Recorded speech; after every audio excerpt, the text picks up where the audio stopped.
Menyambung video sebelumnya, warna putih mutiara sudah dicat all body. Harap jangan salvo ke Porsche sebelah ini ya. Next step, pengecatan bagian atap yang berwarna hitam. Wah, ternyata bagian hitam yang ori dari DLR ini juga pernah direpair spot painting. Setelah diamplas, sambungan cat spot painting terlihat lebih jelas.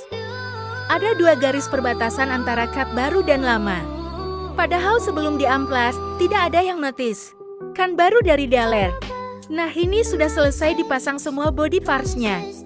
Tadinya warna putih solid yang membosankan, sekarang jadi putih violet mutiara dengan efek kilauan emas.